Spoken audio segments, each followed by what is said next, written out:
Can you talk about the stark difference between God in the Old Testament and Jesus in the New Testament, them being one and the same? Yeah, let's talk about that. First off, Jesus declared over and over that he was the God of the Old Testament. People think that the Father is the God who spoke out from the burning bush. But no, that's why Jesus said before Abraham was, I am. He's claiming to be the God of the burning bush. But aside from that, so specifically to do with this idea, people who don't study the Old Testament but just hear portions of it or hear other people talking about it get this idea that God was much more vengeful and angry in the Old Testament. But what you have to understand is God is not cruel, and he's not the one doing the harm. He was the one who was harmed. He's the one who's the victim. God chose to bless Israel, and all he wanted was their loyalty.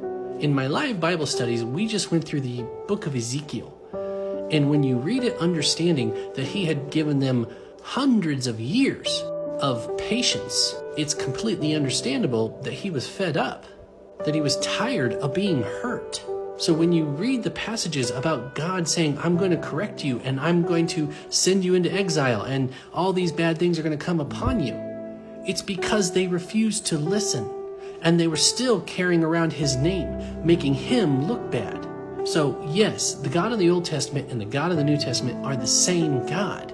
He has not changed his mode of operation. Eventually, he'll get sick of putting up with the entire world. But as Peter tells us, God is not slow as some consider slowness, but God is patient, not willing that any should perish, but that all should come to repentance. There will come a time when his patience runs out, just like it did many times for Israel.